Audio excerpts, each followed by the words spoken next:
Assalamualaikum warahmatullahi wabarakatuh. Ya teman-teman, bertemu lagi di channel Hidup Petani. Semangka ini berusia 40 hari ASD teman-teman. Yaitu dimana semangka ini sudah memasuki masa-masa penuaan.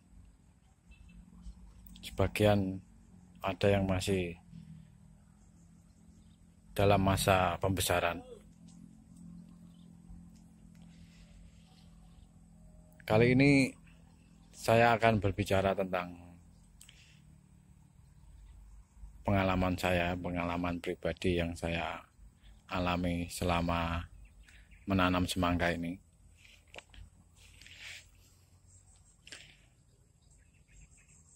Karena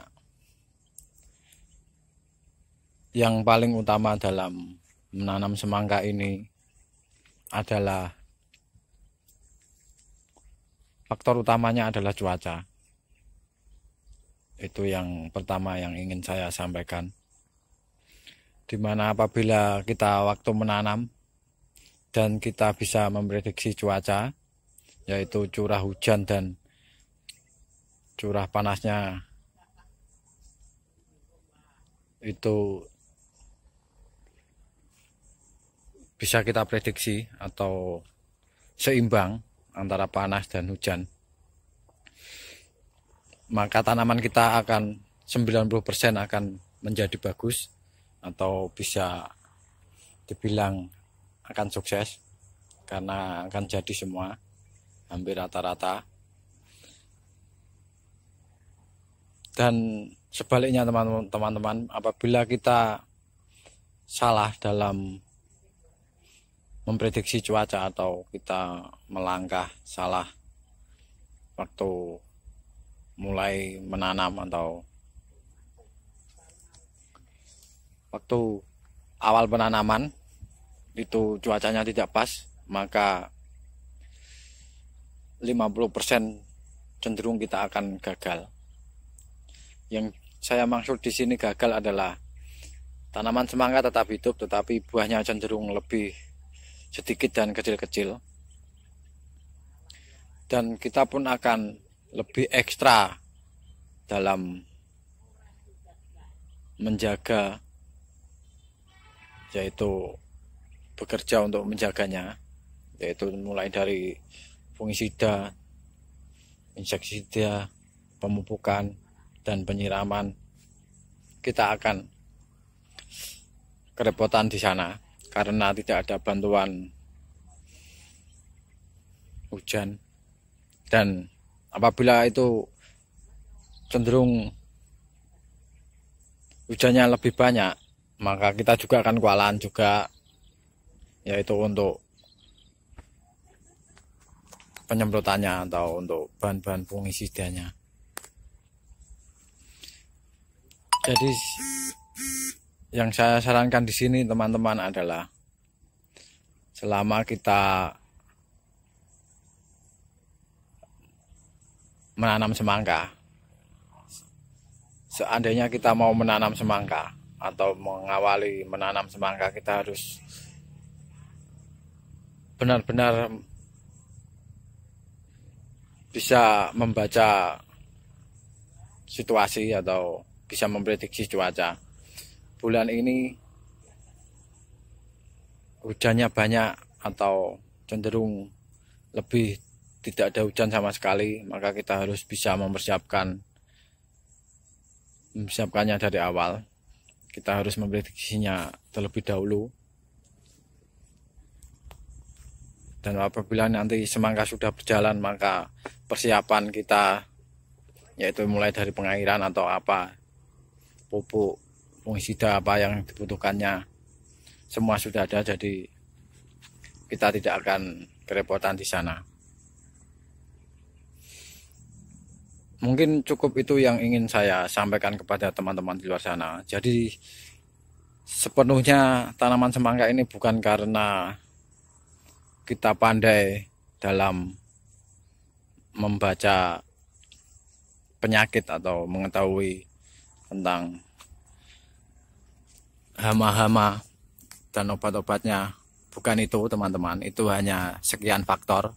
Itu hanya faktor yang nomor kesekian, yaitu mungkin ke nomor 5 atau nomor 10 mungkin bisa jadi. Yang paling pertama adalah kita harus memprediksi cuaca. Kita harus pandai memprediksi. Karena petani berpengalaman sekalipun atau petani senior sekalipun akan merasakan kegagalan. Contohnya saya sendiri pasti akan pernah merasa gagal atau pasti akan mengalami kegagalan apabila kita tidak bisa membaca prediksi cuaca, curah hujan dan panasnya.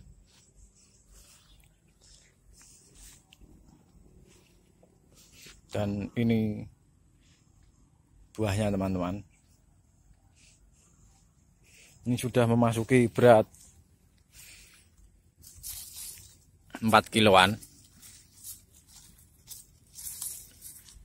Ini cenderung hujannya lebih sedikit, jadi agak sedikit lambat karena pengairannya sedikit lebih kurang.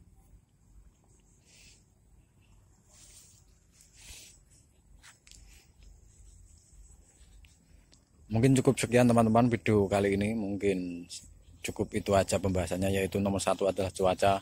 Dan mungkin di video selanjutnya saya akan membahas langkah selanjutnya, yaitu kita harus pandai membaca cuaca yang pas, yaitu yang curah hujannya dia tidak banyak curah hujan dan panasnya pun dapat.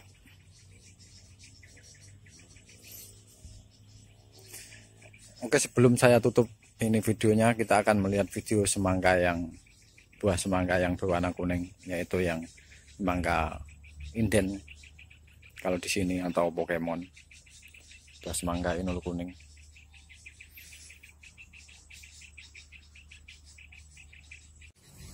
Ini yang sudah memasuki 5 kilo. Bibit jenis Madrid. Mungkin teman-teman sudah banyak yang tahu atau banyak yang memakai jenis Madrid ini di luar sana. Sekarang kita akan ke buah yang berwarna kuning. Ini adalah buah semangka ya, inul yang berwarna kuning. Ini sudah masak, sudah bisa dipanen.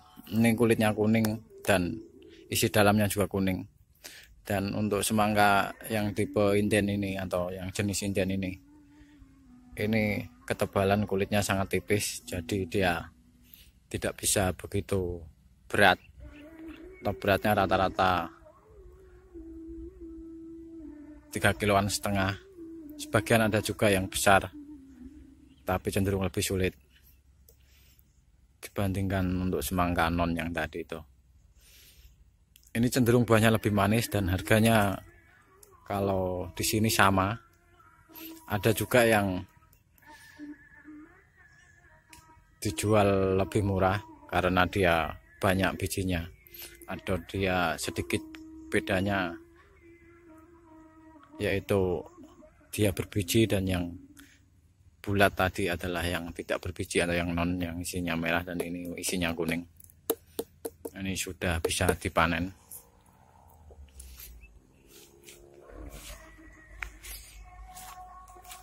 Dan ini buahnya teman-teman. Untuk semangka jenis kuning ini memang sedikit lebih sulit karena dia memerlukan panas dan air yang cukup baru bisa menjadi besar atau bisa besar semua, yaitu 4 kilo ke atas semua. Dan ini kami di sini sedang mengalami panas tinggi, maksudnya cuacanya banyak panas tingginya, sedangkan hujannya cenderung lebih tidak ada atau cenderung hampir sedikit tidak ada. Jadi buahnya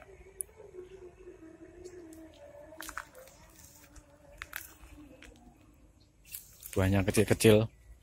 Mungkin teman-teman di luar sana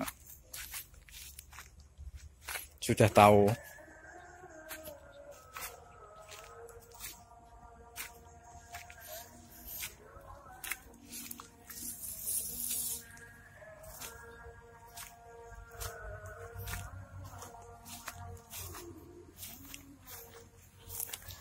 Ini yang tadi yang 4 kilo.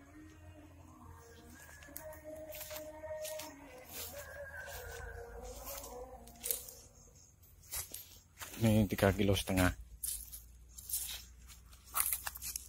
Mungkin cenderung lebih kecil karena teman-teman melihatnya melalui HP. Dan ini kesana adalah semangka semua. Mungkin tidak kelihatan dari sini karena tertutup rumput-rumputnya. Oke teman-teman, semoga video-video dari channel Hidup Petani bermanfaat untuk teman-teman di luar sana yang mencoba ingin menanam semangka. Kita akan mengulas tentang masalah semangka di video-video selanjutnya. Semoga sukses. Wassalamualaikum warahmatullahi wabarakatuh.